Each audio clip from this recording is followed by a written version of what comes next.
गोटे कथा कहबी आज आम हारिबा जितिबा सक्सेस फेलुअर या पछरे आम एमिदी हजि जाइछे जे जीवन को जीवा ही भूली जाइछे। एतिक ही नुहे आजिकाली तो लोक हसबार केते दिन बीतीगला पर भी तांको जना ही पड़ेनी जे शेष थर पर केबे से मन खोली हसी थिले।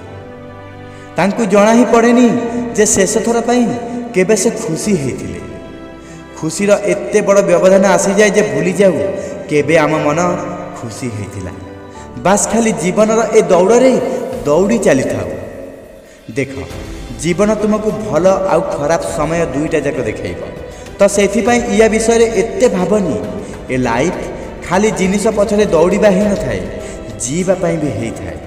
तेबे काहेकि ना टिके रही ये क्षण को हृदय खोली जीवा जहा फल कि आग को मन में किसी अफसोस न रहो। जेतेबेले हसिबा तो से खुशी चेहरा झलसिबा दरकार। खाली देखई हेबा पाई हसिबा नहीं मनरू हसिबा। कहीं ना जीवन में जदि किसी सबुठु अधिक जरूरी ताहले सी हेउछि निजे ए जीवन। सेथिपाई ए जीवन को एमिति ही दुखरे टेंशन रे बीती जीवाकू दियोनी। किछि समय बाहर करी जीवन को खोलिकी जियो। लाइफ को एंजॉय करो।